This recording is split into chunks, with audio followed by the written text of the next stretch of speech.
Welcome back to our channel, your premier destination for all things Genoa City. Today is a beautiful day to dive deep into the dramatic twists and turns of our favorite daytime drama. Grab your coffee and brace yourselves, because the upcoming events are going to leave you absolutely breathless. Let us jump straight into the heart-stopping drama awaiting us. The Friday, June 12th episode of The Young and the Restless is about to deliver a seismic shockwave that will fundamentally alter the landscape of Genoa City forever. We are not just talking about another corporate boardroom brawl or a fleeting romantic betrayal. We are talking about life, death, and the fragile mortality of a daytime television icon. Nikki Newman is standing on the precipice of an absolute nightmare.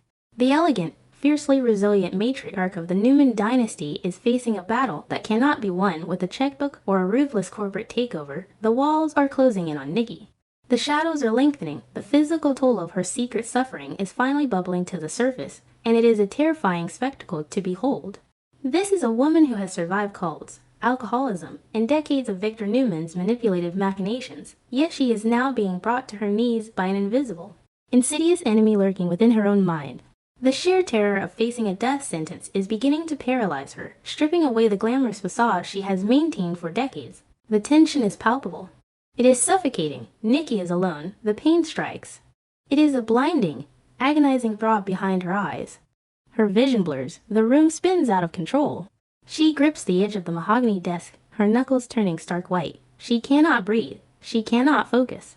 The persistent headaches that she previously brushed off as mere stress or a flare-up of her multiple sclerosis have morphed into a relentless, excruciating torment.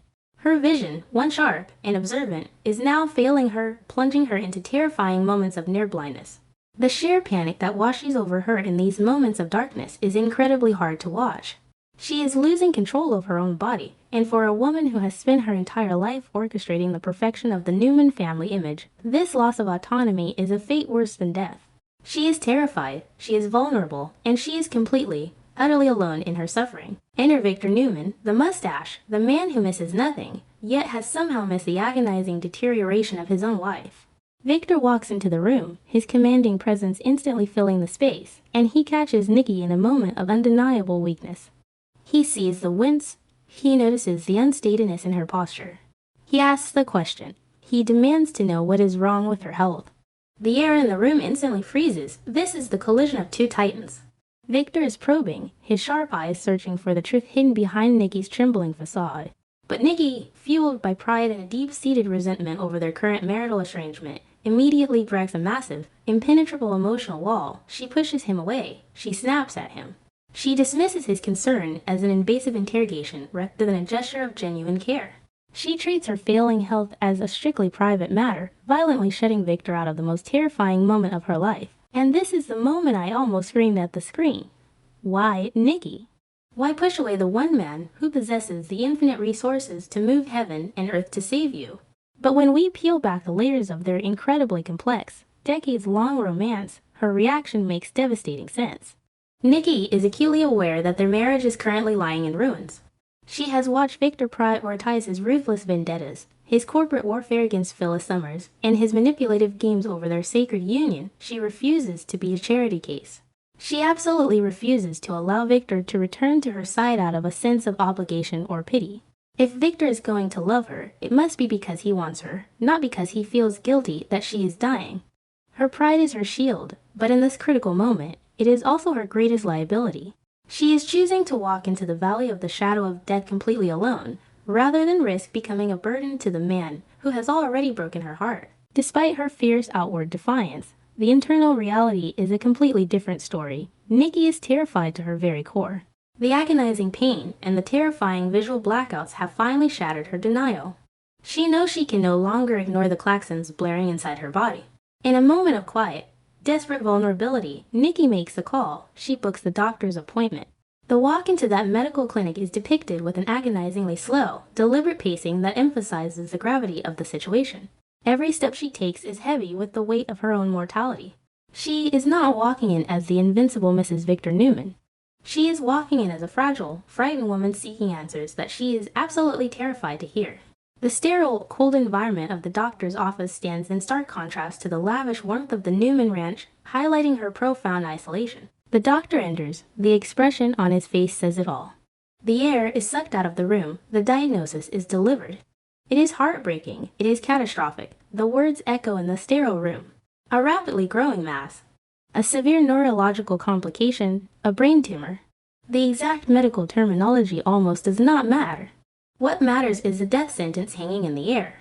Nikki's world stops spinning and simply shatters into a million jagged pieces. The reality that she needs immediate, aggressive treatment crashed over her like a tidal wave. She is facing a fight for her very survival, and the odds are terrifyingly grim. The camera lingers on her face, capturing the exact moment her heart breaks, not just for herself, but for the family she might be forced to leave behind. The sheer, unadulterated shock of the moment is a masterclass in dramatic storytelling. Following the devastating appointment, Nikki returns to the cavernous, echoing halls of the Newman mansion. The silence is deafening. She is surrounded by priceless art, opulent furnishings, and the vast empire she helped build, yet she has never been more destitute. The juxtaposition of her immense wealth and her profound physical vulnerability is striking. She tries to maintain her composure. She tries to pour a drink. Her hands shake violently. The pain returns with a vengeance. It is a sharp, blinding agony that drops her to her knees. She collapses. The phone slips from her trembling fingers, skittering across the polished hardwood floor, just out of reach. She is helpless. She is alone. The great Nikki Newman is reduced to a fragile, terrified soul lying on the floor of her own castle, unable to summon the strength to call for salvation. In the quiet, agonizing hours that follow, Nikki's mind races through the chapters of her life. Believing that her time on this earth is rapidly drawing to a close, she makes a desperate, shocking decision. She begins to secretly modify her will. She is orchestrating her final act of control from the shadows. The decisions she makes regarding her vast assets and her powerful position within Newman Enterprises are guaranteed to send shockwaves through the entire family.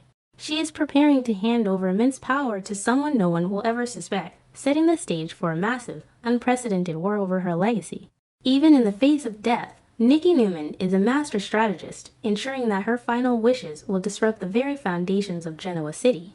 She is writing her final love letters and her final declarations of war, all while her body slowly betrays her. Meanwhile, whereas Victor Newman, the great patriarch, is blissfully unaware of the tragedy unfolding within his own home. He is entirely consumed by his insatiable thirst for power and revenge.